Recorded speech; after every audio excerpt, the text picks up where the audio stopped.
गजपति जिला पारलाखेमुंडीर सुंढी साहि रे एपरी एक हृदय विदारक घटना घटी जहाँ शुणिले आपण माने स्तब्ध होइजिबे। जेउ शिशुकन्या को पोष्यकन्या भावे ग्रहण करी लालन पालन करी बड़ करथिले माँ, सेई माँ को झियो बड़ हेबा परे प्रेमिक सहित मिसी मारी देइछि। केमिति किपरि भाबरे नाबालिका झियोटी एहिपरि नारकीय कांड घटाइथिला, पुलिसर तदंतरे सही घटना पर्दाफाश हेबा परे एसपी सविशेष सूचना दैछंती। प्रथमरु शेष जाए एसपींकर सूचना शुणिले आपण माने भी व्यथित होइजिबे। आउ मुहरु आपे आपे बाहरी पड़िबो नारकीय कांड घटाइथिबा नाबालिका झियो प्रति अभिशाप। जनेका राजलक्ष्मी कर नामनी महिला आमर पारलाखेमुंडी थाना अधीनस्थ सुंडी साहि रे दीर्घ वर्ष भड़ा रोते। किछि वर्ष तले तांका स्वामींकर देहांत होइतिला। तापरे स्वामी थिबा समयरु से गोटे छोट झियो को मात्र 3 दिन रो झियोटी को से निजे पाली थिले एवं ताकू लालन पालन करुथिले। ताकू पोष्या कन्या हिसाब रे ग्रहण करथिले एवं तार समस्त पढ़ा पढ़ी एवं अन्यान्य समस्त दायित्व से तुलौथिले। जमती जड़े माँ जड़े झीर दायित्व निए से भाया नहीं।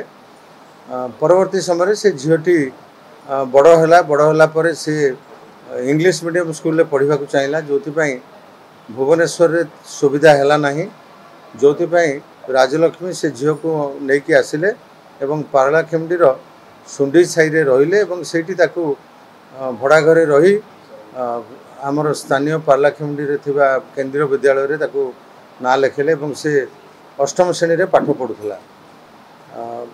कौन सी कारणरू तार पारलाखेमुंडीर जनेक युवकों सहित संपर्क होता एवं 2 जन भितर प्रेम संपर्क गढ़ी एवं से युवक ये झीटी को मंद बुद्धि दे विभिन्न समय ता पाखरु ये महिला सुना गहना टंका पैसा ये सब को आनिबारे से झीटी को लगेइथिले एवं आणुथिले।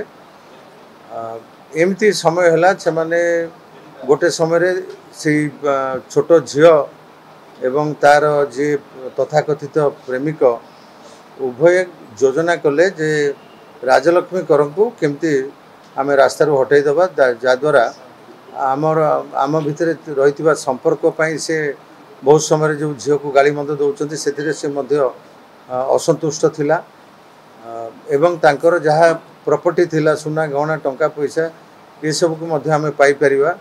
2 जन कथबार्ता है परे से माने गत 29 तारीख दिन 29 एप्रिल दिन से माने 2 जन मध्य कथबार्ता होते चैटिंग माध्यम रे एवं तांकू सहयोग करथिले दिनेश साहू बोली पारलाखेमुंडीर आउ जने युवक गोटे निशा बटिका बा निशा गोली कौन सी खाद्य पदार्थ रे राजलक्ष्मी को से छोट झीटी दे देथिला।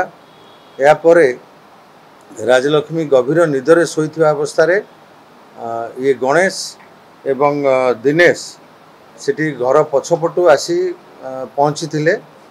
से समय रे ये छोट झीटी मध्य तांको सहयोग करथिला।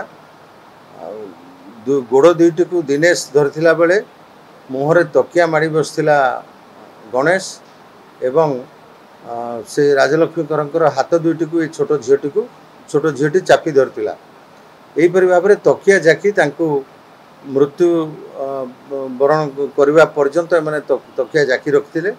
से मृत्यु हो गला परे ये छोट झीटी राजलक्ष्मी भाई भाउज जो माने कि भुवनेश्वर रहती तांको फोन करी जे मम्मींकर अकाल वियोग हो गला, तांकर हार्ट अटैक रे डेथ हो गला। तेणु से माने ये कथा को विश्वास करिनेले जे हार्ट अटैक होई पारे, कहीं से हृदरोग पाई मध्य मेडिसिन खाउथिले एवं चिकित्सा हेउथिले। परे परे से माने भुवनेश्वर पहुँची थिले एवं डेड बॉडी को डाक्तरखाना को निया जाइथिला। डाक्तरखाना रे डाक्तर को पाखरे अति भाव विहल भाव में जो भाया एक्टिंग करथिला झीटी डाक्तर मध्य किछि बुझी पार नथिले एवं झीर कथाटी को विश्वास करथिले। परे से माने राजलक्ष्मी शव को तांको परिवार लोकों सहित ये गणेश एवं ये छोट झील एमाने भुवनेश्वर पर्यंत जाइथिले भुवनेश्वर पुरी जाई पुरी स्वर्गद्वार रे सत्कार कर देथिले। परवर्ती समय तांकर राजलक्ष्मी करंकर मृत्यु बाबद रे तांको परिवार लोकंको संदेह होइतिला। संदेह होला परे गत 14 मे रे सेमाने आसी पारलाखेमुंडी थाना रे लिखित अभियोग करथिले। ताकू बेस करिकरी हमर इन्वेस्टिगेशन हैला एवं इन्वेस्टिगेशन रे आमे जानिबा को पाइलु गणेश दिनेश एवं ये छोट झील 3 जन राजलक्ष्मी करम को 29 एप्रिल दिन तकिया जाकी मारी देइथिले एवं तांकर सुना गहना ये सब को मध्य से माने नहीं जाइथिले। ताकू मनपुरम गोल्ड लोन पाइबा पई सेठी मध्य लोन रे पकई किछि टंका पाइथिले। या व्यतीत आउ किछि सुना को अन्य जगह रे मध्य बंधा रखी से माने पैसा आनिचंती। ये सब तदंत वर्तमान जारी रही। तांकर राजलक्ष्मी करंकर प्राय 26 ग्राम ओजनर सुना अलंकार को आम ए सुधा जबत कर पारिछु एवं अन्यान्य अलंकार जोठी अच्छी से सब तथ्य मध्य आम पाखे अच्छी से सब आम बहुत जल्दी से सब मध्य रिकवरी करूँ।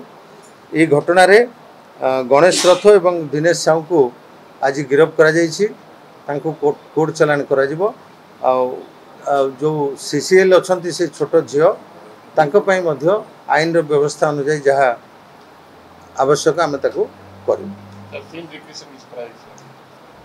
हाँ ये घटना सीन रिक्रिएशन करा जाइथिला एवं घटनास्थल रे मोदला गणेश एवं दिनेश किभली भाव में राजलक्ष्मी को मारी तार से माने देखैथिले सीन रिक्रिएशन बेले से माने हमको देखैथिले एवं आज से 2 जन को आम कोर्ट चलाण करुचु एवं जो सीसीएल अच्छा विरुद्ध जहाँ आईनगत कार्यानुष्ठान अच्छी तार नियाजिवो। नहीं तांको आम मेडिकल एग्जामिनेशन समस्त को करिछु तांको मध्य करिछु। मेडिकल एग्जामिनेशन रिपोर्ट आसिला परे आमर अधिक तदंत हबो। जदि से भली किछि थिबो ताहले से बाबद आवश्यक पदक्षेप नियाजिवो। गजपति जिल्लारू हरिश्चंद्र परिछांक रिपोर्ट कोणार्क लाइव।